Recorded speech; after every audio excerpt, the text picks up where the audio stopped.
사상체질, 태양, 태음, 소양, 소음에 따라 술을 해독하는 능력이나 당뇨 위험도가 다를 것 같은데 특히 술을 조심해야 하는 체질이 따로 있나요? 아주 흥미로운 질문입니다. 먼저 사상체질이 생소한 분들을 위해 설명드릴게요. 사상체질은 조선 후기 이재마 선생이 창시한 의학으로 사람의 장기, 대소, 강약에 따라서 태양, 태음, 소양, 소음 이렇게 네 가지로 나누는 건데요. 타고난 장기 기능이 다르기 때문에 당연히 술을 해독하는 능력이나 당뇨에 취약한 이유도 체질마다 제각각입니다. 딱 집어서 말씀드리면 당뇨와 술을 가장 조심해야 할 위험군 체질은 바로 태음인입니다. 간대폐소라고 해서 간 기능은 좋지만 호흡기가 약한 체질인데요. 태음인은 바로 당뇨 위험이 1위인 체질이기 때문이죠. 한국인에게 가장 많은 체질이기도 한데요. 태음인은 체격이 좋고 무엇이든 잘 흡수하는 성질이 있습니다. 문제는 흡수하는 힘에 비해서 내보내는 힘이 부족하다는 거예요. 태음인은 평소 간 기능이 좋지 않아서 태음인은 평소 간 기능이 좋아 술을 잘 마시는 편이라 과음하기가 쉽습니다. 하지만 들어오는 대로 몸에 자꾸 쌓이다 보니까 인슐린 저항성 당뇨가 올 확률이 가장 높습니다. 술안주까지 다 살러 가기 때문에 태음인이 술을 즐기기 시작하면 췌장에 기름때가 끼어서 혈당 조절이 순식간에 망가집니다. 두 번째로 다음으로 술 한 잔에 얼굴이 붉어지는 소음인에 대해서 알아볼 텐데요. 소음인은 신대비소라고 해서 신장 기능은 좋지만 소화기가 약한 체질입니다. 소음인은 네 가지 체질 중에서 가장 꼼꼼하고 내성적인 편이고 체구가 작고 소화력도 약합니다. 술 해독 능력이 가장 떨어지는 체질인 것이죠. 소량의 술도 사실 위장에 부담을 주어서 혈당 대사를 방해합니다. 소음인이 당뇨에 걸린다면 대개 췌장의 기능이 떨어져서 오는 인슐린 부족형일 가능성이 커요. 술은 소음인의 귀한 에너지를 억지로 끌어다 쓰게 하기 때문에 건강을 생각한다면 가장 금주해야 할 체질입니다. 세 번째로 화가 많아 혈당이 튀는 소양인에 대해 알아볼 텐데요. 소양인은 비대신소라고 해서 소화 기능은 좋지만 배설 기능이 약한 체질이라고 합니다. 성격이 급하고 몸에 열이 많은 체질입니다. 소화력이 좋아서 많이 먹어도 살이 덜 찌는 것 같지만 속은 그렇지가 않아요. 몸에 열은 많은데 자꾸 독한 술이 들어오면 췌장에 불을 지르는 것과 같습니다. 열로 인해서 진액이 자꾸 마르면 심한 갈증 증상이 가장 심하게 나타납니다. 술을 마시면 다음날 혈당이 널뛰기 쉬운 체질이니 주의가 필요합니다. 마지막으로 기운이 위로 솟구치는 태양인에 대해서 알아볼 텐데요. 태양인은 폐대간소라고 해서 호흡기는 강하지만 간 기능이 약한 체질이에요. 한국인 중 1%도 안 되는 아주 희귀한 체질입니다. 기운이 밖으로 발산되는 성질이 매우 강한 체질이고요. 간 기능이 선천적으로 굉장히 약하게 태어났기 때문에 술 자체가 독약입니다. 당뇨보다는 간 질환을 더 조심해야 하지만 간이 망가지면 결국 혈당 조절도 잘 안 되기 때문에 술은 입에 대지 않는 것이 상책입니다. 결론적으로 말씀드리면 술을 제일 잘 마시는 것 같아 보이는 태음인이 실제로는 당뇨 합병증과 인슐린 저항성에 가장 취약하고요. 반대로 가장 못 마시는 소음인은 술 때문에 췌장 배터리가 가장 빨리 방전됩니다. 결국 체질을 불문하고 당뇨 관리 시작은 내 체질의 약점을 알고 그 약점을 자극하는 술을 멀리하는 것입니다. 체질별로 다시 한번 정리해드릴게요. 간은 튼튼하지만 기름때가 잘 끼는 태음인은 비만형 당뇨를, 소화기가 약해 해독력이 떨어지는 소음인은 인슐린 저하형 당뇨를 특히 조심해야 합니다. 내 체질이 무엇이든 술은 췌장을 야근시키고 번아웃을 앞당기는 주범이라는 사실 꼭 기억하셔야겠습니다. 흔히 소주는 증류주라 당이 없어 괜찮고 맥주나 막걸리는 곡주라 위험하다고 생각합니다. 한의학적으로 볼 때도 술 종류에 따라 당뇨 환자에게 미치는 영향이 다른가요? 진료실에서 환자분들이 가장 많이 하시는 질문이자 가장 위험한 오해 중 하나입니다. 결론부터 말씀드리면 당뇨에 안전한 술은 세상에 없습니다. 술 종류에 따른 차이는 아주 미미할 뿐 우리 몸에 미치는 치명적인 영향은 똑같습니다. 우선 소주는 당이 없으니 괜찮다는 오해의 진실을 말씀드릴게요. 물론 맥주나 막걸리 같은 발효주에는 곡물에서 유래한 당질이 들어있어서 마시는 즉시 혈당을 더 빨리 올릴 수는 있습니다. 반면 소주는 증류 과정에서 당이 빠지는 건 맞죠. 하지만 더 무서운 건 알코올 그 자체입니다. 술은 우리 몸에 들어오는 순간 영양소가 아니라 독소로 인식이 됩니다. 간은 이 독소를 해독하느라 본연의 임무인 혈당 조절을 뒤로 미루게 됩니다. 즉 소주를 마시면 당장은 혈당이 안 오르는 것 같지만 간이 파업을 하면서 다음날 혈당 조절 시스템 자체가 전체가 엉망이 됩니다. 한의학에서는 술을 습하고 뜨거운 기운, 즉 습열 덩어리로 봅니다. 소주 같은 독주는 이 뜨거운 기운이 훨씬 강해요. 몸속의 지운을 말리고 췌장의 화를 타격을 입힙니다. 맥주나 막걸리는 습한 기운이 강해서 몸을 붓게 하고 인슐린 저항성을 높이는 기름때를 더 많이 만들어냅니다. 그런데 결국 소주는 췌장을 태우고 맥주는 췌장에 기름을 끼게 하니 둘 다 당뇨에는 치명적일 수밖에 없어요. 소주가 위험한 진짜 이유는 따로 있는데요. 술을 마시면 간이 당을 생성하지 못하게 막아 일시적으로 혈당이 뚝 떨어지는 음주 저혈당이 올 수 있어요. 술 마신 다음날 공복 혈당이 평소보다 낮아졌던 경험 한 번쯤 있으실 텐데요. 예전에 70대 어르신이 막걸리를 저녁에 마시면 아침에 공복 혈당이 낮아져서 매일 막걸리를 밤에 반주로 드신다고 말씀하셨는데요. 이건 우리 몸이 좋아져서 공복 혈당이 낮아진 게 아니라 간이 무리를 하고 있는 것이고 장기적으로는 혈당을 조절해주는 간 기능이 망가져서 나중에는 혈당이 엄청나게 높아질 수 있음을 아셔야 합니다. 정리해보면 맥주가 곡물당 때문에 나쁘다면 소주는 높은 알코올 도수 자체가 췌장을 직접적으로 공격하기 때문에 더 나쁩니다. 술 종류를 가리기보다 내 몸의 당 조절 시스템인 간과 췌장을 쉬게 해주는 것이 진정한 당뇨 관리 정석이라는 점을 기억하셔야 합니다. 한국인의 음주 문화가 당뇨 환자 수 증가에 주는 영향은 무엇인가요?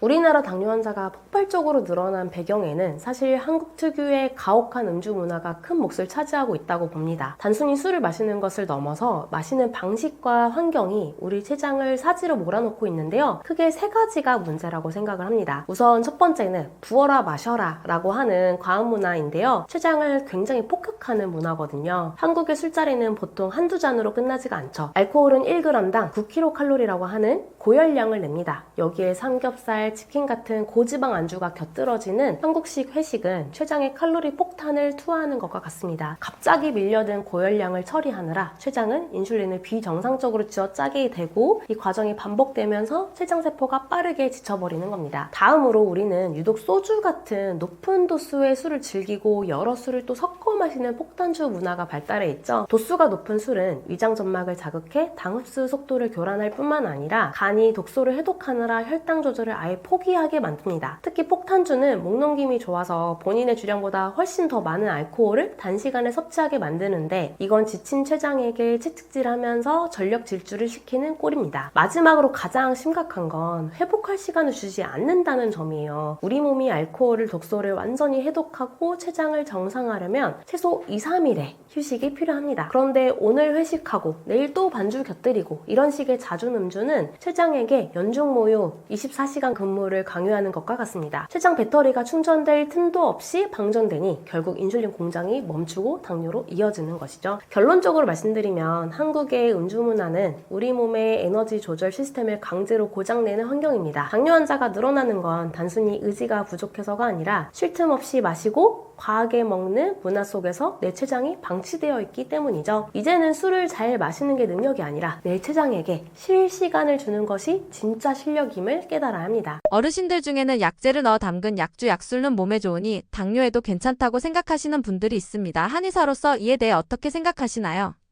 진료실에서 어르신들께 가장 많이 듣는 말씀 중 하나가 바로 이건 그냥 술이 아니라 약이야 이런 말씀입니다. 결론부터 아주 정중하고 확실하게 말씀드리면 당뇨 환자에게 약술은 약의 탈을 쓴 설탕 폭탄이자 췌장의 원수입니다. 왜 약술이 당뇨 환자에게 더 위험한지 그 이유를 세 가지로 정리해 드릴게요. 우선 약술은 독한 술과 설탕의 합작품입니다. 약재의 성분을 우려내려면 보통 25도에서 35도 정도가 넘는 아주 독한 소주를 사용해야 합니다. 여기에 맛을 내기 위해서 다량의 설탕이나 꿀을 넣는 경우가 많죠. 약재 성분이 조금 들어있다고 해서 이 강력한 알코올과 당분의 파괴력이 사라지는 게 아니거든요. 오히려 약재를 핑계로 평소보다 더 많이 마시게 되니 췌장에는 치명타가 됩니다. 실제 한의학에서 약을 다릴 때 술을 사용하기도 하거든요. 한의학에서 술을 쓰는 이유는 약기운을 몸 구석구석까지 빠르게 퍼뜨리기 위함입니다. 하지만 당뇨 환자는 이미 혈관이 설탕물처럼 끈적끈적해져서 순환이 잘 안 되는 상태인데 이런 상태에서 독한 술이 들어오면 약 성분이 아니라 알코올의 독성과 당분만 혈관 곳곳에 처박히게 됩니다. 약을 먹으려다 혈관만 더 망가뜨리는 꼴이 되는 것이죠. 마지막으로 간과 췌장에는 이중 과부하가 걸려요. 약술 속에 들어있는 약재 성분도 결국 간에서 대사를 거쳐야 합니다. 알코올 해독하느라 1차로 지친 간에 약재 성분까지 한꺼번에 밀어넣으면 간은 비명을 지릅니다. 간이 파업하면 혈당 조절은 완전히 멈춰버리죠. 췌장 역시 독한 독한 술이 들어오면 세포가 직접 손상을 입어서 인슐린 공장이 멈추게 됩니다. 약성분 1%를 얻으려다가 내 몸의 당 조절 시스템 90%를 파괴하는 격입니다. 어르신들께 꼭 말씀드리고 싶은 건 이거예요. 약재가 몸에 좋은 건 맞습니다. 하지만 그 좋은 성분을 굳이 독한 술이라고 하는 위험한 배에 태워보낼 필요가 없어요. 약으로 드시고 싶다면 술이 아니라 따뜻한 차로 우려 드시거나 한의사의 처방을 받은 탕약으로 드시는 것이 정석입니다. 약술은 약이 아니라 단지 약재 향이 나는 아주 독하고 달콤한 술일 뿐이라는 것을 꼭 기억하셔야겠습니다. 몸을 생각하신다면 약재는 술이 아닌 차로 드시길 바랍니다. 당뇨 환자에게 권장하는 한방 숙취 해소법이 있다면 추천해 주실 수 있나요?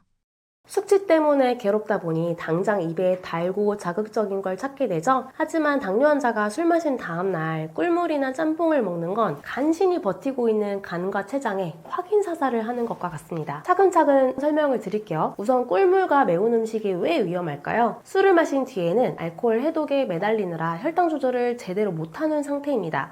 이때 꿀물이 들어오면 혈당이 조절되지 않고 수직 상승하게 돼서 혈관을 망가뜨립니다. 또한 맵고 짠 음식은 음주로 예민해진 위장 점막을 자극하고 체내 수분을 빼앗아가서 혈액을 더 끈적끈적하게 만듭니다. 그래서 제가 당뇨 환자를 위한 한방 숙취 해소 3대 비책을 설명드릴게요. 첫 번째는 환기차입니다. 환기는 췌장의 인슐린 분비 세포를 활성화하는 데 도움을 주죠. 술로 인해 기력이 빠지고 소변으로 에너지가 새나가는 것을 막아주기 때문에 숙취로 몸이 천근만근일 때 맹물 대신 따뜻한 환기차를 드시면 혈당 안정과 기력 회복을 동시에 잡을 수 있을 거예요. 두 번째는 간의 열을 내릴 수 있는 칡차입니다. 한방에서 칡 뿌린 갈근은 술독을 풀고 진액을 생성하는 대표적인 약재예요. 갈근은 몸속의 뜨거운 술 기운을 밖으로 내보내고 갈증을 해소해줍니다.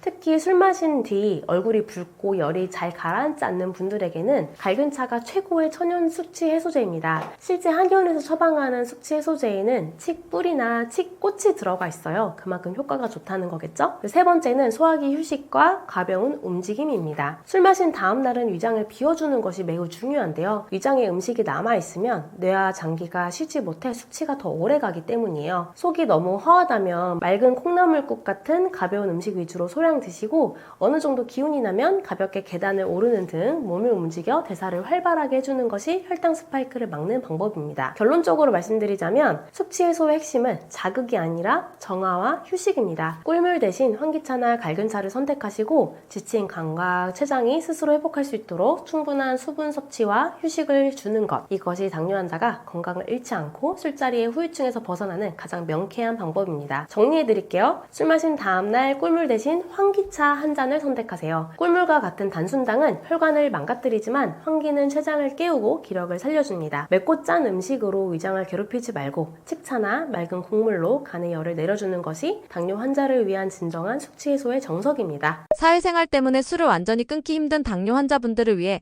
한의사로서 제안하는 현실적인 음주 가이드라인이 있다면 무엇일까요? 사실 가장 드리고 싶은 말씀은 당장 끊으세요입니다. 하지만 우리 사회생활이 마음처럼 쉽지 않다는 걸 저도 잘 압니다. 그래서 오늘은 어쩔 수 없이 마셔야 한다면 췌장의 생명줄이라도 붙잡는 차선책을 현실적으로 알려드릴게요. 우선 음주 횟수는 주 1회 이하로 엄격하게 제한하세요. 우리 몸의 간과 췌장이 알코올 독소를 해독하고 염증 반응을 가라앉힌 뒤 다시 혈당 조절 모드로 돌아오는 데에는 최소 3, 4일의 휴식이 필요합니다. 주 2회 이상 마시는 건 췌장에게 퇴근하지 말고 계속 야근해! 라고 명령하는 것과 같아요. 사회생활을 하더라도 술자리는 일주일에 딱 한 번으로 스스로와 타협하셔야겠습니다. 다음으로 술 한 잔에 물 한 잔, 즉 1대1 법칙을 지켜보세요. 한의학적으로 술은 몸의 진액을 말리는 습열의 결정체입니다. 술 한 잔을 마실 때마다 물을 한 컵씩 반드시 같이 드셔야 합니다. 물은 혈중 알코올 농도를 희석해서 췌장에 직접적인 손상을 줄여줄 뿐만 아니라 다음날 올 수 있는 가짜 저혈당과 탈수 현상을 막아주는 가장 저렴하고 강력한 보약입니다. 다음으로 안주는 단백질과 비전분 채소 위주로 드세요. 술자리에서 가장 위험한 건 탄수화물입니다. 과일, 과자, 튀김처럼 혈당을 급격히 올리는 안주는 꼭 피하셔야 합니다. 대신 회, 살코기, 두부, 샐러드 같은 단백질과 채소 안주를 먼저 드셔야 합니다. 밥 먹을 때 실천하는 거꾸로 식사법을 술자리에서도 적용하는 것이죠. 이렇게 하면 술의 흡수 속도를 늦춰 췌장이 받는 충격을 완화할 수 있습니다. 마지막으로 술 마신 다음 날은 반드시 공복을 유지하세요. 음주 후 다음날 아침 속이 허하다고 해장국을 찾는 건 금물입니다. 간이 밤새 술을 해독하느라 지쳐있는 있는데 또 음식을 밀어 넣으면 당대사는 완전히 꼬여버립니다. 최소 12시간에서 16시간 정도는 공복을 유지하며 따뜻한 물이나 환기차를 마셔 췌장에게 유급 휴가를 주셔야 합니다. 하지만 마셔야 한다면 간과 췌장이 회복할 시간을 가질 수 있도록 음주 횟수를 주 1회 이내로 최대한 적게 마시고요. 알코올 농도를 희석하고 탈수를 막기 위해 술 한 잔 마실 때 물도 반드시 한 잔씩 같이 마시는 1:1 법칙을 지켜주시고요. 혈당이 급격히 치솟는 걸 막기 위해 탄수화물 대신 채소와 단백질 위주의 안주로 혈당을 천천히 올리고 마지막으로는 술 마신 다음 날은 지친 장기들이 온전히 쉴 수 있도록 반드시 일정 시간 이상 공복을 유지하며 충분히 쉬어주셔야 합니다. 이것이 당뇨와 사회생활 사이에서 내 건강을 지킬 수 있는 마지막 마지노선입니다. 최근 젊은 층에서 당뇨병이 늘어나는 특별한 이유는 무엇인가요?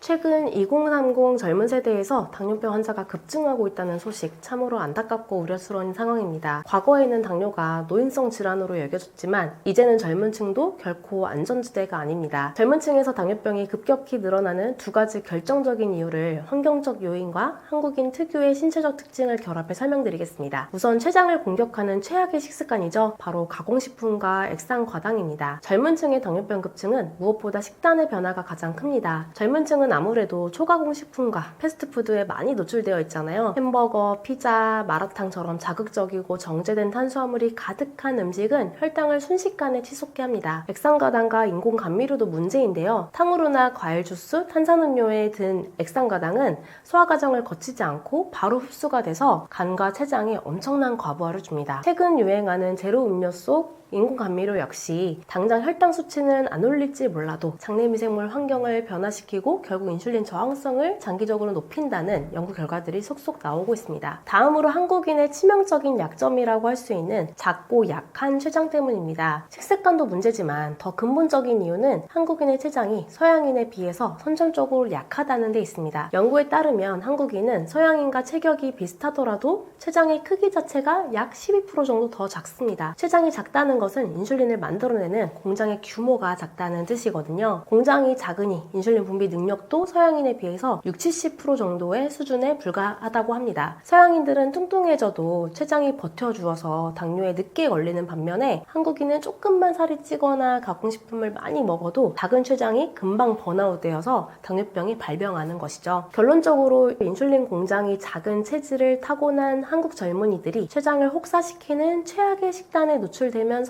당뇨병 발병 시기가 앞당겨진 것입니다. 20대에 당뇨가 시작되면 60, 70대의 노인들보다 유병기간이 훨씬 더 길어지기 때문에 심장질환이나 신장질환 같은 합병증 위험은 몇 배로 커집니다. 정리하자면 한국인의 췌장은 서양인보다 작게 태어난 소형 엔진과 같습니다. 이러한 소형차에 패스트푸드, 액상과당 등과 같은 음식을 자꾸 들이부으니 엔진이 견디지 못하고 고장나는 것이죠. 젊음을 믿고 방심하기엔 우리의 췌장이 너무나 섬세합니다. 지금 당장 자극적인 식단을 멈추는 것이 내 몸의 엔진을 지키는 유일한 방법이라고 생각할 수 있겠습니다. 당뇨 검진에 있어 당화혈색소 수치가 중요하다는데 당화혈색소란 무엇인가요?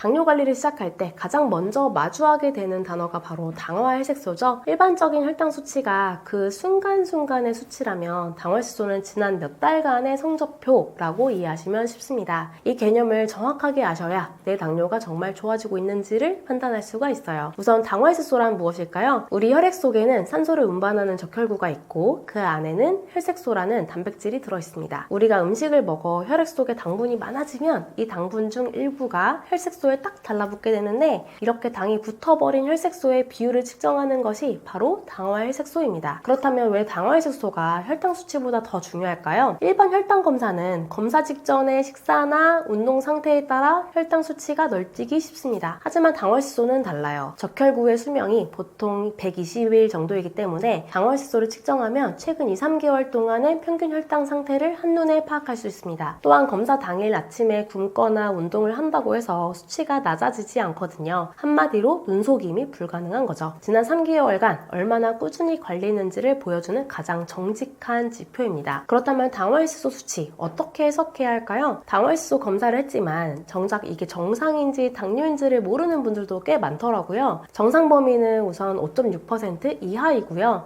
당뇨 전 단계는 5.7에서 6.4% 그리고 당뇨 확진은 6.5% 이상으로 봅니다. 당뇨를 졸업했는지 판단할 때도 당화혈색소를 기준으로 판단하기 때문에 당화혈색소가 매우 중요한데요. 단순히 오늘 혈당이 낮은 게 중요한 게 아니라 모든 당뇨약을 다 끊고도 6개월 이상 당화혈색소가 6.5% 미만으로 안정적으로 유지되어야 당뇨를 졸업했다라고 말할 수 있습니다. 우리 몸의 대사 시스템이 완전히 회복되었다고 판단할 수 있는 것이죠. 핵심만 다시 정리해드릴게요. 당화혈색소는 내 몸의 당뇨 통지표입니다. 일시적인 혈당 수치에 1일 1비 하지 마시고요. 적혈구가 기억하고 있는 지난 3개월의 기록, 당화혈색소를 1%씩 낮춰가는 과정이 바로 여러분이 당뇨에서 졸업하는 과정입니다. 당화혈색소가 높으면 어떤 증상이 생기나요?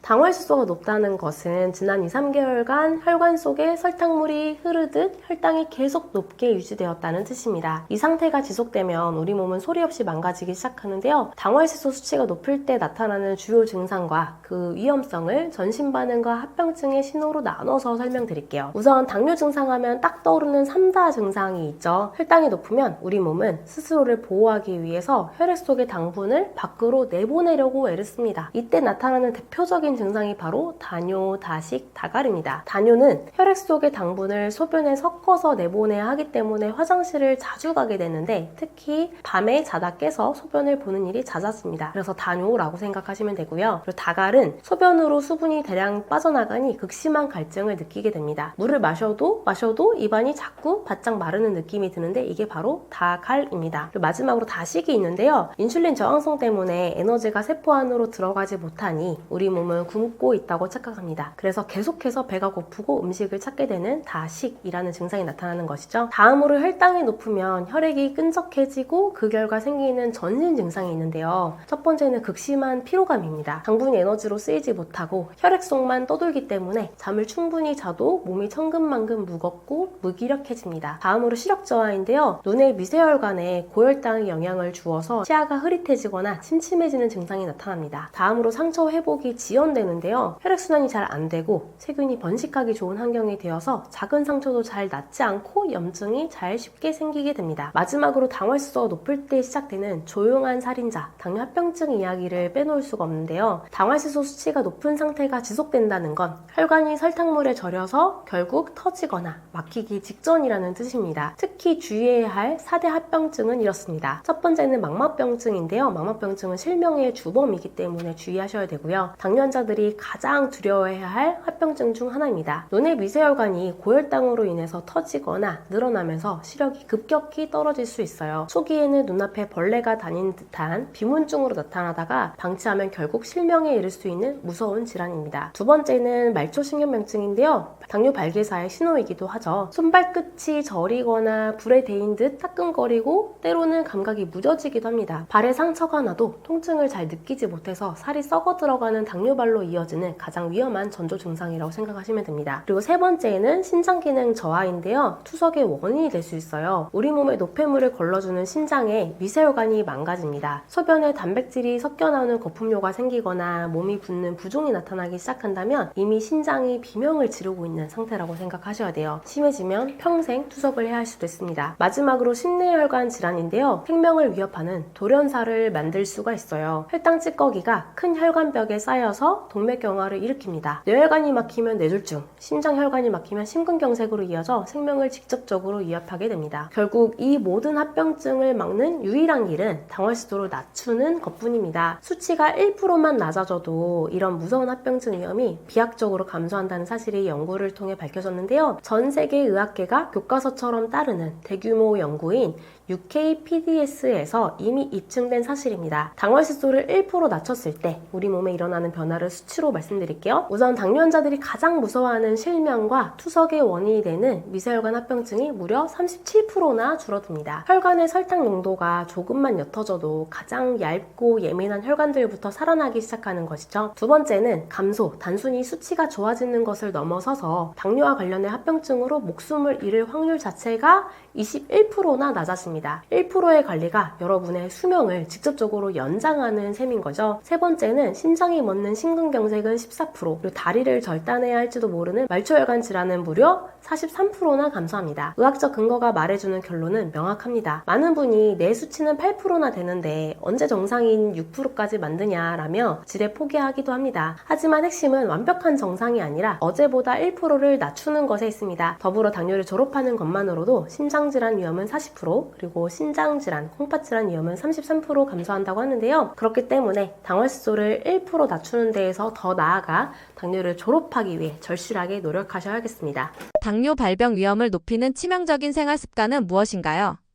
당뇨병은 유전적인 요인만큼이나 어떻게 하루를 보내느냐에 따라 발병 여부가 결정되는 생활습관병입니다. 특히 현대인들이 무심코 반복하는 사소한 습관들이 우리 몸의 혈당 조절 시스템을 소리 없이 무너뜨리곤 하는데요. 췌장을 지치게 하고 인슐린 저항성을 높이는 치명적인 생활습관 3가지를 제가 말씀드릴게요. 첫 번째는 밤낮이 바뀐 불규칙한 수면 패턴이에요. 가장 치명적이지만 많은 분들이 간과하는 것이 바로 수면입니다. 단순히 적게 자는 것뿐만 아니라 자는 시간이 들쭉날쭉한 것이 당뇨에는 독이 됩니다. 잠이 부족하거나 수면 리듬이 깨지면 몸은 위기 상황으로 인식해 코르티솔이라고 하는 스트레스 호르몬을 분비합니다. 이 호르몬은 인슐린의 활동을 방해하여 혈당을 강제로 끌어올립니다. 하버드 의대 연구에 따르면 수면 시간이 불규칙한 사람은 그렇지 않은 사람에 비해 당뇨 발병 위험이 훨씬 더 높다고 하거든요. 하버드의 연구에 따르면 수면 시간이 불규칙한 사람은 그렇지 않은 사람에 비해 당뇨 발병 위험이 훨씬 높습니다. 잠을 못 잔 다음날 유독 단 음식이 당기고 허기를 느끼는 이유도 혈당 조절 능력이 떨어졌기 때문입니다. 두 번째는 췌장을 쉼없이 돌리는 잦은 간식과 야식인데요. 우리 췌장도 퇴근 시간이 필요합니다. 하지만 시도 때도 없이 먹는 습관은 췌장을 24시간 풀 가동시켜요. 음식을 먹을 때마다 췌장은 인슐린을 분비해야 합니다. 특히 밤늦게 먹는 야식은 자는 동안에도 췌장이 쉬지 못하게 만들어서 인슐린 저항성을 극도로 악화시킵니다. 우리 몸은 공복 상태일 때 비로소 인슐린 수치가 낮아지며 대사가 정화되거든요. 하지만 잦은 간식은 혈당을 높은 상태로 계속 유지시켜 췌장 세포를 번아웃 상태로 만듭니다. 세 번째로는 정적인 생활과 식후에 바로 앉는 습관인데요. 근육은 포도당을 태우는 가장 큰 소각장이에요. 그런데 현대인들은 너무 앉아만 있습니다. 식사 후에 바로 소파에 눕거나 책상 앞에 앉는 습관은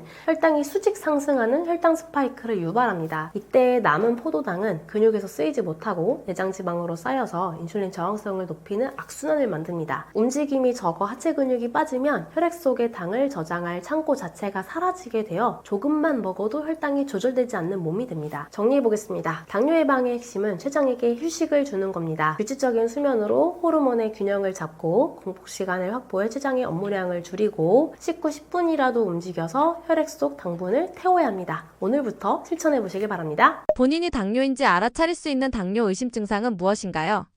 과거에는 물을 많이 마시고 소변을 자주 보는 증상이 나타나야 병원을 찾았지만 요즘은 건강검진이나 자가혈당 측정기가 보급되면서 아무런 증상을 느끼지 못하는 무증상 당뇨 상태에서 진단을 받는 분들이 전체의 거의 절반 가까이 됩니다. 하지만 증상이 없다고 해서 내 몸이 괜찮은 것은 절대 아니거든요. 오히려 무증상일 때가 당뇨를 완전히 뿌리 뽑을 수 있는 최후의 골든타임임을 명심해야 합니다. 왜 무증상 당뇨가 많을까요? 요즘은 당활수소 검사가 보편화 되어서 췌장이 완전히 망가지기 전에, 즉 몸이 비명을 지르기 전에 미리 당뇨를 발견하게 됩니다. 증상이 없다는 것은 아직 췌장의 회복 탄력성이 그래도 남아있다는 뜻이에요. 이때 적극적으로 관리를 하면 당뇨 졸업이 훨씬 빠르고 쉽습니다. 반대로 아무데도 안 아픈데 굳이 약을 먹거나 식단을 해야 하나? 라고 하면서 방치하면 증상이 나타나는 순간 이미 돌이키기 힘든 합병증 단계에 진입하게 됩니다. 무증상이라 하더라도 혈당이 일정 수준을 넘어서면 몸은 서서히 신호를 보냅니다. 다음 증상들이 느껴진다면 이미 당뇨가 꽤 진행된 상태일 수 있어요. 전통적인 3다1소 증상이라고 하는 다뇨, 다갈, 다식, 그리고 체중 감소인데요. 우선 다뇨는 혈당을 내보내기 위해 화장실을 자주 가고요. 특히 밤에 자다 깨는 일이 잦아집니다. 다갈은 수분이 빠져나가 입안이 바짝 마르게 되고 물을 계속 찾게 됩니다. 그래서 다갈이라고 하고요. 그리고 세 번째, 다식은 에너지가 세포로 공급되지 않아 먹어도 허기가 지는 것을 말합니다. 그리고 설명 예상되지 않는 체중 감소도 일어나는데요. 잘 먹는데도 살이 빠진다면 내 몸이 근육과 지방을 억지로 태워서 에너지를 쓰고 있다는 위험 신호입니다. 추가로 피가 끈적끈적해져서 순환이 잘 안 되니 늘 피곤하고 눈앞이 침침해지는 증상도 나타납니다. 그리고 작은 상처가 잘 낫지 않고 피부 가려움증이나 무좀이 심해지는 증상도 특징입니다. 결론적으로 말씀드리면 무증상 당뇨는 내 몸이 보내는 조용한 기회입니다. 화장실을 자주 가고 목이 마르는 증상이 나타났을 때는 이미 췌장이 상당히 지쳐있는 상태예요. 증상이 없다고 안심하지 마세요. 조기검진으로 발견된 무증상 시기에 식단과 생활습관을 바로잡는다면 여러분은 누구보다 빠르게 당뇨를 졸업할 수 있습니다. 실제 임상에서 진료를 해보면 당뇨 진단을 받고 3년 이내에 온 분들이 졸업할 확률이 굉장히 높았습니다. 당뇨 진단을 받은 지 얼마 안 됐을 때가 당뇨를 완전히 졸업할 수 있는 골든타임이라는 걸 잊지 말아야겠습니다. 유독 한국인들이 다른 나라 사람들보다 당뇨 발병률이 높은 이유는 무엇인가요? 우리나라 당뇨 환자가 어느덧 600만 명을 넘어섰습니다. 이제는 국민 질병이라 불러도 과언이 아닌데요. 유독 한국인들에게 당뇨가 많이 발생하는 이유는 서구화된 잘못된 생활 환경이라는 폭탄이 한국인 특유의 취약한 신체 구조라는 도화선을 만났기 때문입니다. 그 결정적인 이유를 3가지로 정리해 드릴게요. 첫 번째는 한국인의 선천적인 약점이죠. 바로 작고 효율이 낮은 췌장 때문입니다. 가장 근본적인 원인은 서양인과 비교했을 때 우리 췌장의 크기가 유독 작다는 데 있습니다. 분당 서울대 연구에 따르면 한국인은 서양인과 체격이 비슷하더라도 췌장의 크기가 약 12% 이상 작습니다. 췌장이 작다는 것은 인슐린을 만들어내는 공장 자체가 소규모라는 뜻이에요. 공장이 작으니 생산 능력도 떨어지죠. 한국인의 인슐린 분비 능력은 서양인에 비교해서 60-70% 수준에 불과합니다. 서양인들은 췌장이 크고 튼튼해서 웬만큼 살이 쪄도 당뇨에 잘 안 걸리지만 한국인은 조금만 무리해도 췌장이 금방 번아웃 되어버립니다. 다음으로 마른 당뇨를 부르는 올챙이형 체형도 문제인데요. 외국인들은 고도 비만이어도 당뇨가 없는 경우도 있지만 한국인은 겉보기에는 말랐는데 당뇨인 경우가 생각보다 많습니다. 바로 내장지방 때문인데요. 한국인은 선천적으로 포도당을 태우는 허벅지 근육이 적은 편이고 독소를 내뿜는 내장지방이 쌓이기 쉬운 체질입니다. 이런 내장지방에서 나오는 염증 물질은 인슐린이 제 역할을 못하게 방해합니다. 인슐린 저항성이라고 하는데요. 안 그래도 작은 췌장이 열심히 인슐린을 만드는데 내장지방이 그 길을 막아버리니 혈당 조절 시스템이 순식간에 붕괴되는 것입니다. 그리고 마지막으로 탄수화물 과잉과 급한 식습관의 콜라보도 빼놓을 수가 없는데요. 우리나라의 급격한 경제 성장은 식습관을 완전히 뒤바꿔 놓았죠. 쌀밥 위주의 식단에 빵, 면, 자극적인 소스, 그리고 탕후루나 제로음료 같은 가공식품이 더해졌습니다. 또 한국인 특유의 빨리빨리 문화로 인해서 식사 시간이 15분도 안 되는 경우가 많아요. 음식이 너무 빨리 들어오면 혈당이 수직 상승하는 혈당 스파이크가 자주 발생하고 그때마다 작은 췌장은 비명을 지르면서 무리하게 인슐린을 자꾸 짜내게 됩니다. 정리해 볼게요. 한국인의 췌장은 소형차 엔진과 같습니다. 체격은 커졌지만 엔진은 여전히 작은 상태인데 여기에 고탄수화물, 가공식품과 같은 음식을 빨리 먹기까지 하니 엔진이 타버리는 것이죠. 우리가 서양인의 식단과 습관을 그대로 따라하는 것은 내 몸에 맞지 않는 옷을 입는 것과 같습니다. 혈당 스파이크를 예방하기 위해 식사 전에 먹으면 좋은 음식은 무엇인가요? 혈당 관리하는 분들이 가장 무서워하시는 게 식후에 혈당이 널뛰는 혈당 스파이크죠. 이걸 막기 위해 제가 꼭 추천드리는 일상 식재료는 양배추와 시금치입니다. 하지만 단순히 이 음식들을 먹는 것보다 훨씬 더 중요한 핵심이 하나 있는데요. 바로 음식 간의 시간 간격이에요. 보통 채소를 먼저 먹는 거꾸로 식사법을 많이 실천하시지만 정작 가장 중요한 15분의 법칙은 놓치고 계시는 경우가 많아요. 혈당 스파이크를 제대로 방어하려면 이렇게 하셔야 합니다. 먼저 식사 전에 비전분 채소를 150g에서 300g 정도 충분히 드시는 겁니다. 여기서 비전분 채소란 감자나 고구마처럼 탄수화물, 즉 전분이 많은 채소가 아니라 양배추나 시금치처럼 수분과 식이섬유가 주성분인 채소들을 말해요. 이 채소들은 혈당을 거의 올리지 않으면서 우리 몸에 천연 혈당 방어막을 쳐주는 역할을 하죠. 구체적으로 살펴보면 양배추는 식이섬유가 매우 풍부해서 다음에 들어올 탄수화물의 흡수 속도를 늦춰줄 뿐만 아니라 비타민 U가 풍부해서 빈속에 먹어도 위장에 부담이 없습니다. 시금치는 인슐린 신호 전달에 필수적인 마그네슘이 풍부해서 혈당 안정에 직접적인 도움을 주기도 하죠. 자, 그럼 여기서 가장 중요한 포인트인 대기 시간이 나옵니다. 이렇게 채소를 먼저 드셨다면 우리 몸이 혈당을 받아들일 준비를 할 수 있도록 최소 15분, 가급적 30분 정도의 시간 간격을 둔 뒤에 본식인 탄수화물을 드시는 게 좋습니다. 실제로 2019년 이탈리아에서 발표된 연구를 보면 채소와 단백질을 먼저 먹고 간격을 두었을 때 혈당 상승 곡선이 무려 30-40%나 감소하는 것으로 나타났습니다. 심지어 호두과자처럼 혈당을 올리기 쉬운 간식을 드실 때도 이런 채소들을 미리 먹고 30분의 간격을 두면 혈당이 튀는 정도를 확연하게 줄일 수가 있어요. 이번 내용 딱 두 가지만 기억해 주세요. 첫 번째는 식사 전에 양배추나 시금치 같은 비전분 채소를 충분히 씹어서 드실 것. 그리고 두 번째는 그리고 나서 최소 15분에서 30분 정도를 기다렸다가 본 식사를 하는 것. 이 기다림의 시간이 여러분의 췌장을 살리는 가장 쉬운 비결입니다. 당뇨 환자 혹은 당뇨를 예방하기 위해 식단을 중요하고 꼼꼼하게 챙겨야 하는 이유가 무엇인가요? 많은 분들이 식단 관리를 단순히 살을 빼기 위해서 혹은 혈당 수치를 낮추기 위해서라고 생각하시는데요. 의학적인 핵심은 바로 우리 몸에 인슐린이라는 일꾼을 쉬게 해주는 것에 있습니다. 이해하기 쉽게 비유를 들어볼게요. 우리가 음식을 먹으면 혈액 속에 포도당이라는 에너지가 생기는데 이 에너지가 세포 안으로 들어가서 힘을 쓰려면 인슐린이라고 하는 열쇠가 세포의 문을 열어줘야 합니다. 그런데 당뇨가 있거나 위험군인 분들은 이 과정에서 두 가지 문제가 생겨요. 첫 번째는 인슐린 부족인데요. 열쇠 자체가 모자란 경우입니다. 두 번째는 인슐린 저항성인데요. 열쇠는 있는데 문구멍이 녹슬어서 문이 잘 안 열리는 경우죠. 결국 문이 안 열리니 포도당은 세포로 들어가지 못하고 혈액 속을 떠돌게 됩니다. 이때 우리 몸은 췌장은 비상사태를 선포하고 열쇠가 부족한가 봐 라고 하면서 무리하게 인슐린을 계속 뽑아내게 되죠. 식단을 꼼꼼히 챙기지 않고 혈당을 급격히 올리는 음식을 자꾸 먹는다는 건 이미 지쳐있는 췌장을 채찍질해서 억지로 일을 시키는 것과 같습니다. 결국 췌장이 완전히 번아웃하게 되어서 인슐린을 만드는 기능을 잃어버리면 그때부터는 회복이 정말 힘들어지거든요. 그래서 우리가 식단을 꼼꼼하게 챙겨야 하는 진짜 이유는 단순히 혈당 수치를 관리하기 위함이 아닙니다. 혈당이 천천히 오르는 음식을 먹어서 췌장이 적은 양의 인슐린으로도 효율적으로 일하게 만들고 지친 췌장에게 휴식 시간을 주기 위해서입니다. 요약하자면 식단 관리는 단순히 음식을 찾는 게 아니라 지친 췌장에 휴식 시간을 주는 것입니다. 혈당을 천천히 올리는 음식을 선택해서 우리 몸의 인슐린 일꾼들이 무리하지 않고 효율적으로 일할 수 있는 환경을 만들어주는 것이 식단 관리의 진짜 목적입니다. 당뇨를 예방하기 위해 꾸준히 먹으면 좋은 차는 무엇인가요?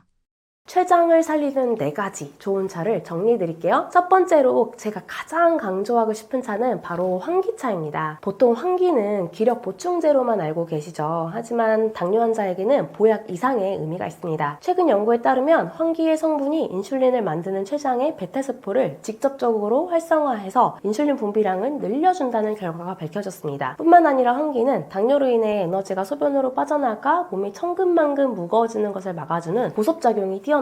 신장 기능을 보호해 단백뇨를 줄여주는 효과까지 있으니 췌장 기능이 저하되어 인슐린 분비량이 부족하거나 기운이 없고 합병증이 걱정되는 분들이라면 환기차를 1순위로 생각하셔야 합니다. 두 번째는 동의보감에서 상약 중에 상약이라고 극찬한 둥글레차인데요. 당뇨를 한의학에서는 입이 마르는 병, 즉 소갈이라고 하죠. 둥글레는 진액을 생성해서 갈증을 씻어주는 해갈 작용이 탁월합니다. 인슐린 분비를 돕고 혈액순환을 원활하게 해 혈당과 고혈압을 동시에 잡는 데 효과적이죠. 그런데 주의할 점이 있는데요. 마르고 열이 많은 분들께는 특히 좋지만 성질이 차기 때문에 평소 설사가 잦은 분들은 연하게 드시는 것을 권해드립니다. 세 번째는 췌장의 짐을 덜어주는 여주차예요.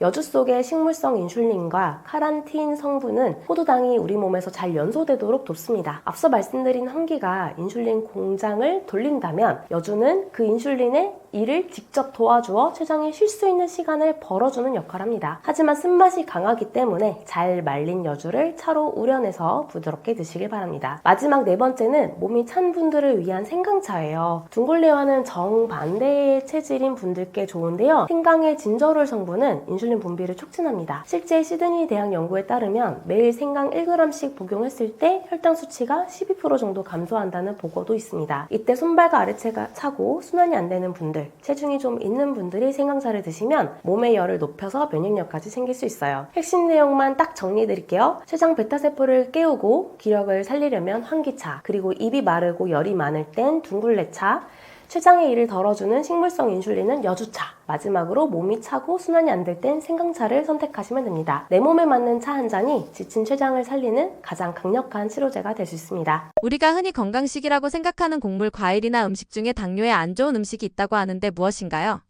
우선 이걸 설명하기 위해 당뇨에는 크게 두 가지 유형이 있다는 걸 알아야 하는데요. 모두가 같은 당뇨가 아니라 두 가지 유형 중 하나이기 때문에 평소에 내가 어떤 유형인지를 반드시 알고 있어야 합니다. 첫 번째는 인슐린 부족형 당뇨입니다. 인슐린을 만드는 췌장 자체의 힘이 약해져서 인슐린 분비량, 즉 C펩타이드 수치가 저하된 상태입니다. 주로 마른 당뇨 환자분들께 많이 나타나고요. 근육량이 적어서 혈당을 저장할 창고가 부족하기도 합니다. 이런 분들의 경우에는 췌장이 지쳐있는 상태이기 때문에 무리하게 음식을 줄이거나 강도 높은 운동을 하면 췌장이 더 빨리 과로사할 수 있어요. 췌장을 쉬게 하는 휴식 위주의 관리가 필요합니다. 다음으로 두 번째는 인슐린 저항형 당뇨인데요. 인슐린은 충분히 만들어지지만 세포가 인슐린 신호를 무시하거나 반응이 둔해져서 혈당 조절이 잘 안 되는 상태입니다. 이런 분들은 대개 복부 비만, 지방간, 대사증후군을 동반하는 경우가 많습니다. 과식이나 야식을 줄여서 체중이 감소하고 몸이 가벼워진다면 이는 몸의 구조가 개선되고 있다는 좋은 신호입니다. 인슐린 분비량을 알 수 있는 C펩타이드 검사를 하면 인슐린 분비량은 정상이거나 오히려 높게 나오기도 하는데요. 인슐린은 제대로 분비가 되는데 잘 쓰이지 못하는 저항성 때문에 혈당이 안 잡히는 상태라고 보시면 됩니다. 인슐린 저항형의 경우에는 식단 개선과 꾸준한 운동을 통해 인슐린 저항성을 유발하는 내장지방과 기름때를 제거하는 것이 매우 중요합니다. 문제는 이 두 가지가 모두 섞여 있는 혼합형 당뇨도 있다는 점인데요. 췌장의 인슐린 분비력도 떨어져 있고 동시에 인슐린 저항성까지 있는 복합적인 상태입니다. 이 경우 췌장 기능 회복과 저항성 개선 치료를 병행해야 합니다. 자, 그렇다면 두 가지 유형에 따른 음식 관리에 어떠한 차이를 두어야 할까요? 핵심은 바로 이겁니다. 남에게 보약인 건강식이 내 당뇨 타입에 따라서는 오히려 독약이 될 수 있다는 사실입니다. 내 몸이 인슐린 저항성으로 인한 기름때가 문제인지 췌장 기능 저하로 인한 인슐린 부족이 문제인지를 먼저 보셔야 합니다. 첫 번째, 배가 나오고 살집이 있는 인슐린 저항성형 당뇨인 분들은 몸에 인슐린은 충분히 있는데 세포가 기름때에 찌들어서 문이 잘 안 열린다고 말씀드렸잖아요. 이럴 때 독이 되는 음식은 과일즙, 미숫가루, 선식, 그리고 각종 음료 등입니다. 이런 분들은 이미 혈액 속에 에너지가 넘쳐나서 문 밖에서 줄을 서 있는 상태라고 생각하셔야 돼요. 그런데 여기에다가 흡수가 빠른 액체나 가루 형태의 당분이 들어오는 건 막힌 하수구에 물을 자꾸 들이붓는 것과 같습니다. 건강을 위해 마신 과일즙이나 미숫가루가 기름때를 더 단단하게 만들고 혈관을 설탕물로 만들어 버릴 수 있습니다. 그리고 두 번째, 기운이 없고 마른 에너지 부족형인 인슐린 부족형인 분들은 애초에 인슐린을 만드는 췌장의 힘이 약하고 태울 수 있는 에너지 자체가 모자란 분들입니다. 이런 분들에게 독이 되는 음식은 거친 현미밥이나 생채소 위주의 식단인데요. 건강 생각해서 억지로 현미밥만 드시는 경우가 많은데 이건 기력이 없는 사람에게 무거운 짐을 지우는 것과 같아요. 소화력이 약한데 거친 음식만 자꾸 고집하면 영양소 흡수가 자꾸 안 되어서 췌장은 굶주리게 됩니다. 췌장에 에너지가 없으니 인슐린은 더 안 나오는 악순환에 빠지는 것이죠. 이런 분들은 차라리 소화가 잘 되는 쌀밥에 고기 같은 단백질을 챙겨 드시는 게 훨씬 낫습니다. 그리고 마지막으로 공통으로 피해야 할 음식도 알려드릴게요. 바로 죽과 떡 같은 음식인데요. 이건 췌장이 할 일을 밖에서 미리 다 해버린 음식들입니다. 입에 넣자마자 혈당이 수직 상승하기 때문에 내 췌장이 쉴 수 있는 시간을 완전히 빼앗아 버리는 가장 안 좋은 음식입니다. 요약하자면 이렇습니다. 나의 당뇨가 인슐린 저항성이 높은 당뇨라면 과일즙, 각종 음료 같은 빠른 설탕을 끊으셔야 하고요. 반대로 인슐린 분비량이 부족하다면 소화 기능도 떨어져 있을 가능성이 크니 현미밥 같은 거친 음식보다는 일단 소화가 잘 되는 식사부터 챙기셔야 합니다. 내 몸 상태를 먼저 아는 것이 진짜 건강식을 찾는 첫걸음이라는 점을 기억하셔야겠습니다. 한국인의 가정식에서 당뇨를 예방할 수 있는 방법이 무엇인가요?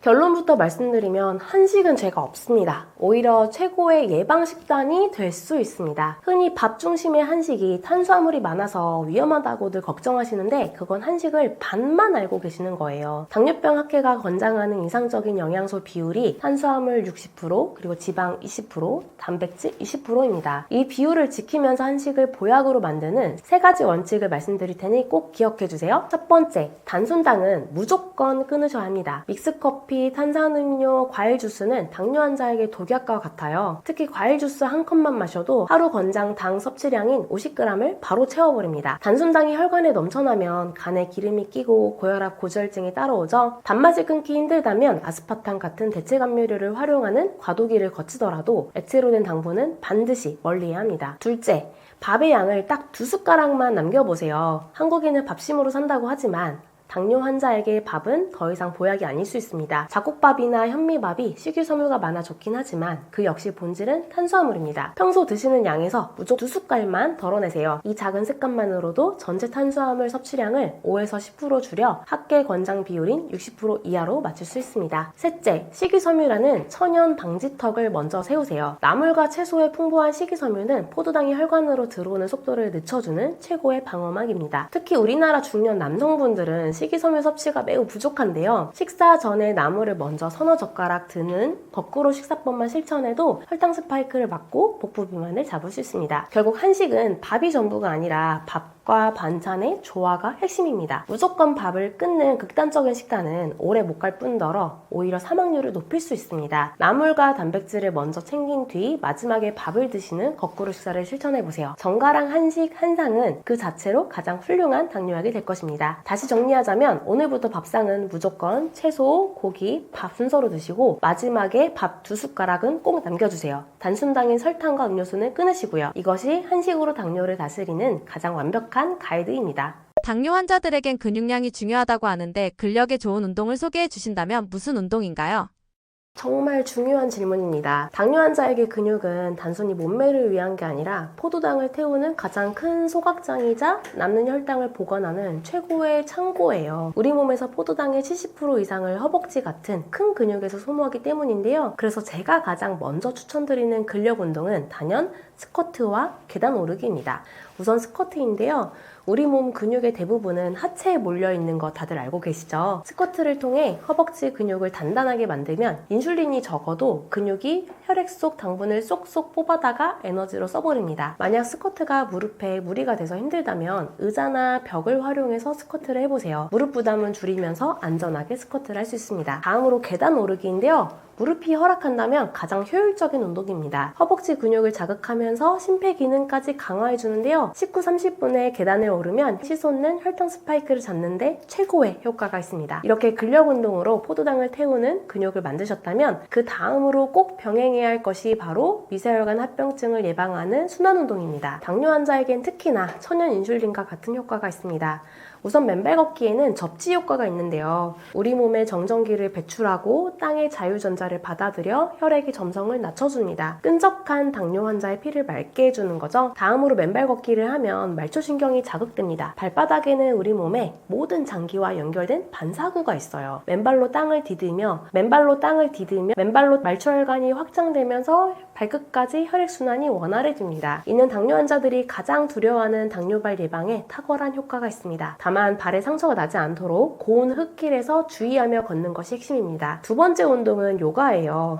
요가를 단순히 유연성을 기르는 운동으로 생각하시는 분들이 많은데요. 제가 요가를 한 지 14년 차가 됐거든요. 요가는 유산소 운동과 근력 운동이 동시에 되면서 췌장을 직접 마사지하는 내장기 운동 효과도 있으면서 스트레스를 완화해주는 효과도 있습니다. 우선 요가를 하면 췌장 기능이 활성화되는 효과가 있는데요. 요가의 비틀기 동작이나 복부를 압박하는 동작들은 복강 내 장기를 자극해줍니다. 특히 췌장 부위를 부드럽게 압박하고 이완하는 과정에서 췌장의 혈류량이 늘어나고 인슐린 분비 기능이 활성화되는 효과가 있습니다. 또 요가는 스트레스를 완화해주고 인슐린 저항성을 개선해주는 효과가 있어요. 요가의 핵심인 호흡과 명상은 스트레스 호르몬인 코르티솔 수치를 낮춰줍니다. 코르티솔이 줄어들면 인슐린 저항성이 개선되고 혈당이 자연스럽게 안정됩니다. 격한 운동이 부담스러운 인슐린 부족형 환자분들에게는 이보다 좋은 운동이 없습니다. 결론적으로 말씀드리면 스쿼트 같은 근력 운동으로 포도당을 흡수하는 창고를 늘리셨다면 맨발 걷기와 요가로 그 포도당이 구석구석 잘 흐르게 만드는 길을 뚫어주셔야 합니다. 근육은 혈당을 낮춰주고 맨발 걷기와 요가 같은 순환 운동은 여러분의 발과 눈, 콩팥을 지켜줄 것입니다. 당뇨는 불치병이라는 이야기가 있던데 당뇨에 한번 걸리면 완치가 힘든 이유는 무엇인가요? 당뇨는 한 번 걸리면 평생 관리해야 하는 불치병이다 라는 말 때문에 절망하시는 분들이 정말 많습니다. 하지만 저는 오늘 여러분들께 확실히 말씀을 드리고 싶어요. 당뇨는 결코 불치병이 아니고요. 충분히 극복하고 졸업할 수 있는 질병입니다. 그럼에도 왜 많은 분들이 완치가 힘들다고 생각할까요? 그 이유와 함께 우리가 당뇨를 졸업할 수 있는 근거를 명확히 정리해 드리도록 하겠습니다. 우선 왜 당뇨는 완치가 힘들다는 오해를 받고 있을까요? 기존의 혈당 관리가 주로 혈당 수치에만 집중했기 때문입니다. 단순히 약을 통해 혈당 수치만 강제로 낮추는 것은 근본적인 원인을 해결하는 것이 아니라 임시 방편으로 증상만 억제하는 것에 가깝습니다. 약에만 의존하다 보면 정작 혈당을 조절해야 할 내 몸의 췌장과 대사 시스템은 점점 게을러지고 스스로 회복할 기회를 잃게 되는 것이죠. 결국 시간이 흐를수록 약의 개수는 늘어나고 합병증의 두려움에서는 벗어나지 못하게 될 수 있습니다. 여러분, 당뇨는 충분히 졸업할 수 있습니다. 저희가 강조하는 당뇨 졸업이란 단순히 수치를 낮추는 것을 넘어서서 당뇨약을 모두 끊고도 6개월 이상 당화질소가 6.5% 미만으로 건강하게 유지되는 상태를 말하는데요. 이는 이미 수많은 연구와 임상 사례를 통해 증명된 사실입니다. 실제 저희 한의원에는 높은 당화질소, 오랜 유병 기간, 고령의 나이였음에도 불구하고 당뇨를 졸업하시는 수많은 분들이 계십니다. 예를 들어 당화질소가 9.6%에 달했던 환자분이 6%로 떨어지면서 당뇨를 졸업하거나 20년 넘게 당뇨를 앓았던 분이 약을 다 끊고 정상 수치를 유지하는 사례들이 이를 뒷받침합니다. 당뇨 졸업을 위한 핵심 전략을 정리해 드릴게요. 당뇨 졸업은 단순히 음식을 덜 먹고 운동을 더 많이 한다고 되는 것이 아닙니다. 잃어버린 건강을 되찾는 대사 시스템의 회복이 핵심입니다. 우선 당뇨를 졸업하기 위해서는 내 당뇨가 어떤 유형인지 정확히 파악을 해야 하는데요. 인슐린 분비가 부족한 인슐린 저하형인지 아니면 인슐린은 잘 분비되는데 제대로 쓰이지 못하는 저항성형 당뇨인지를 구분해야 합니다. 만약 췌장 기능이 저하된 인슐린 저하형 당뇨라면 당뇨약에 의존하는 대신 췌장 스스로 인슐린을 잘 분비하고 사용하도록 생활관리를 스스로 하고요. 치료도 해야 합니다. 한국인은 서양인에 비해서 선천적으로 췌장의 크기가 작고 인슐린 분비 능력도 약합니다. 따라서 서양식 기준의 관리법만으로는 한계가 있습니다. 췌장에서 인슐린 분비가 제대로 잘 되고 있는지 검사하는 시펩타이드 검사를 주기적으로 해봐야 하고요. 또 췌장 기능을 회복시켜 인슐린 분비량을 늘릴 수 있는 생활관리도 병행해야 합니다. 생각보다 인슐린 저하형 당뇨가 우리 주변에 많거든요. 그렇기 때문에 나는 아니겠지 라고 생각하시면 안 되고 저희가 통계를 내봤을 때는 전체 당뇨 환자 중에 30-40% 정도가 인슐린 분비가 부족한 형이었습니다. 반대로 인슐린 저항성형이라면 과식, 폭식을 줄이고 저녁 식사 후 3-4시간 금식을 유지하고 운동은 생활화해야 합니다. 결론적으로 말씀드리자면 당뇨는 평생 짊어지고 가야 할 짐이 아니라 내 몸을 다시 돌아보고 더 건강한 삶으로 나아가는 터닝 포인트입니다. 나는 안 될 거야 라고 하는 그런 부정적인 생각보다는 나도 충분히 졸업할 수 있어 라는 희망을 품어보세요. 여러분의 췌장과 몸은 스스로 회복할 힘을 가지고 있습니다. 또한 당뇨스쿨 유튜브 채널에 당뇨를 졸업한 분들 인터뷰를 꾸준히 올리고 있으니까요. 당뇨 졸업한 분들의 이야기가 궁금하다면 영상들을 꼭 확인해 보시길 바랍니다. 생활 패턴이 불규칙한 직장인들을 위한 당뇨 예방에 좋은 생활 속 관리법은 무엇인가요?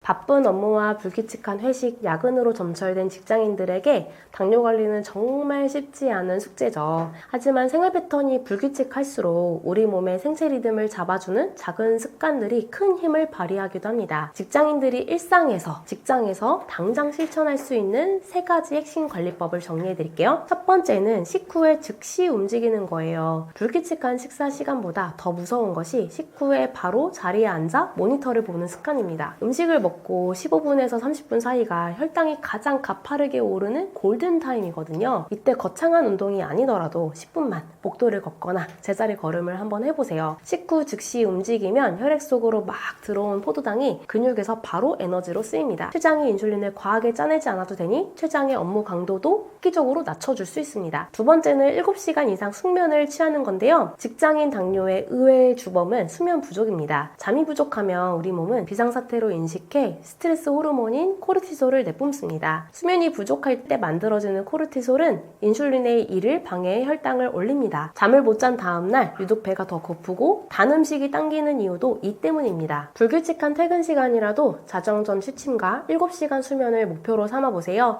수면의 질만 좋아져도 다음날 공복 혈당이 눈에 띄게 안정되는 것을 경험하실 수 있을 거예요. 세 번째는 가짜 배고픔을 차단하는 물 한 잔입니다. 업무 스트레스가 쌓이면 뇌는 에너지가 부족하다고 착각해 가짜 배고픔 신호를 보냅니다. 이때 간식이나 믹스커피를 찾게 되는데 이것이 당뇨로 가는 급행열차예요. 출출함이 느껴질 때 바로 간식을 집지 말고 따뜻한 물 한 잔이나 환기차를 드셔보세요. 충분한 수분 섭취는 혈액의 농도를 조절해서 혈당 수치를 낮추는데 직접적인 도움을 줍니다. 또 종이컵 대신 개인 텀블러를 사용해서 하루에 1.5에서 2리터 정도의 물을 조금씩 자주 마시는 습관을 들이는 것도 좋습니다. 정리해드릴게요. 식후 10분 산책, 그리고 자정 전에 취침하는 것, 그리고 커피 대신 물 한 잔, 이 세 가지를 잘 지켜주세요. 불규칙한 생활 속에서 여러분의 혈당을 지키는 든든한 방어막이 될 것입니다. 당뇨에는 하체의 근육량이 중요하다 하는데 상체보다 하체의 근육이 당뇨 예방에 좋은 이유는 뭔가요?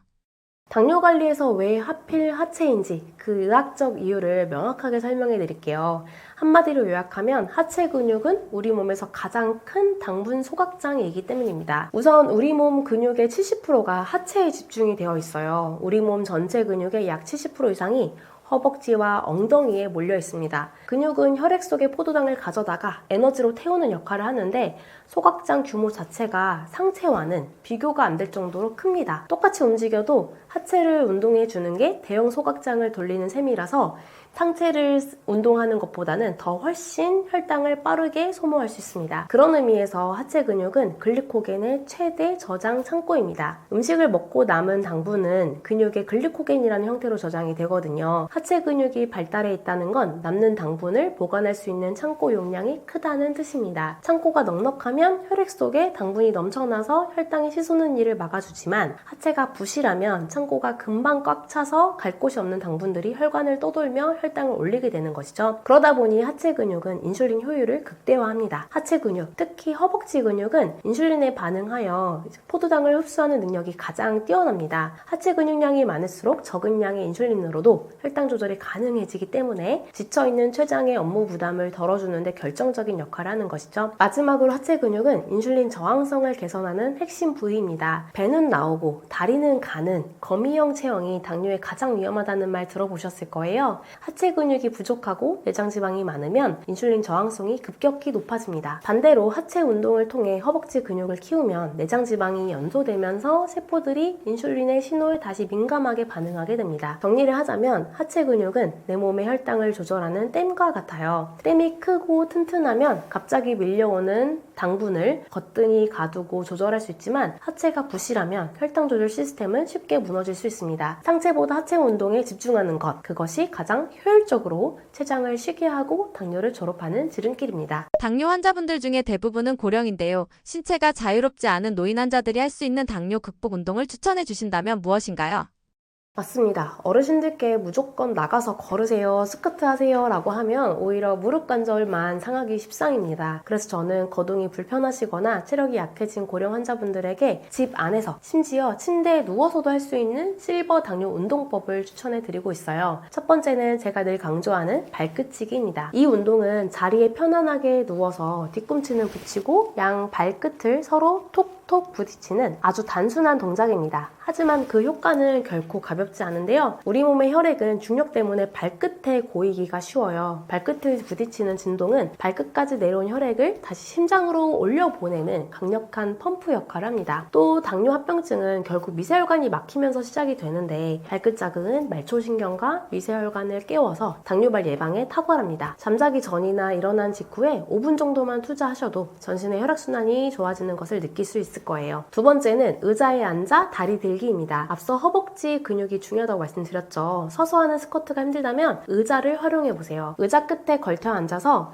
한쪽 다리를 쭉 펴고 수평이 되게 들어 올린 뒤 5에서 10초간 버티는 겁니다. 허벅지 앞쪽 근육에 힘이 들어가는 것을 느끼는 것이 핵심이고요. 이 동작은 무릎 관절에 가해지는 하중은 최소화하면서 혈당을 태우는 가장 큰 소각장인 허벅지 근육을 아주 효과적으로 단련해줍니다. 텔레비전을 보면서도 충분히 하실 수 있는 최고의 근력 저축법입니다. 세 번째는 까치발서기예요. 주방에서 설거지를 하시거나 벽을 짚고 서 있을 때 뒤꿈치를 천천히 들었다 내렸다 해보세요. 종아리 근육은 당뇨는 혈액을 위로 쏘아 올리는 제2의 심장이라고 하죠. 들어보셨을 텐데요. 종아리가 튼튼해야 대사가 활발해지고 혈당 조절도 쉬워집니다. 넘어질 위험이 있으니 반드시 벽이나 의자를 잡고 안전하게 하시는 것이 중요합니다. 어르신들께 꼭 드리고 싶은 말씀은 이거예요. 운동은 거창하게 해야 하는 게 아닙니다. 단 5분만이라도 매일 하는 게 굉장히 중요합니다. 누워 계실 때는 발끝을 치고요. 앉아 계실 때는 다리를 들고, 그리고 서 계실 때는 뒤꿈치를 들어보세요. 이 작은 습관들이 모여서 인슐린 저항성을 개선하고 여러분의 췌장을 다시 뛰게 할 것입니다. 건강한 노년은 여러분의 발끝에서 시작된다는 것을 잊지 말아주세요. 정리해드릴게요. 운동이 힘들다면 누워서 발끝치기부터 시작하시고요. 발끝을 툭툭 치는 것만으로도 막혔던 혈관이 뚫리고 당뇨합병증을 막을 수 있습니다. 무릎이 아프다면 의자에 앉아서 다리를 드는 동작이나 서서 까치발 서는 동작으로 허벅지 근육을 지켜보세요. 작은 움직임이 모여서 당신의 혈당을 바꾸고 건강한 노년을 만들 겁니다. 안녕하세요. 당뇨인들의 당뇨 졸업을 돕는 한의사 당보만이원 종로점 대표원장 이혜민입니다. 당뇨는 평생 관리하는 질병이 아니라 졸업할 수 있습니다. 또한 당뇨를 졸업하고자 하는 과정에서 합병증 위험을 엄청나게 줄일 수 있기 때문에 당뇨 졸업에 꼭 도전해야 합니다. 이러한 생각들을 저의 책 평생관리노 당뇨 졸업해야 합니다에 담아두었습니다. 당뇨는 평생 관리하는 병이 아닙니다. 그리고 졸업해야 하는 병이기도 합니다. 단 한 번이라도 당뇨를 졸업하면 심장질환 위험은 40%, 그리고 콩팥질환 위험은 33%가 줄어든다는 사실은 이미 연구로도 입증됐습니다. 당뇨를 그냥 관리만 하고 지금 당장 졸업에 도전해야 하는 이유입니다. 건강상의 이득이 훨씬 더 크기 때문이죠. 또한 당뇨를 졸업한 분들은 혈당뿐만 아니라 소화, 수면, 피로, 변비 같은 전반적인 건강이 회복되는 경험을 하십니다. 진짜 건강으로 가는 길, 저는 당뇨 졸업이 유일한 해답이라고 확신합니다. 그 시작은 거창할 필요가 없어요. 오늘 말씀드린 내용 중에 당장 따라서 할 수 있는 것 하나만 골라서 바로 실천해보세요. 그 작은 변화 하나가 내일의 공복 혈당을 바꾸고 인생을 바꿀 수 있습니다. 우리나라 600만 당뇨인이 모두 당뇨를 졸업하는 그날까지 함께 연구하고 노력하겠습니다. 당뇨에 대한 더 많은 정보가 궁금하다면 유튜브에 당뇨스쿨이라고 검색해보세요. 한약적 치료가 궁금하거나 도움이 필요하다면 당보만이원으로 문의주세요. 감사합니다.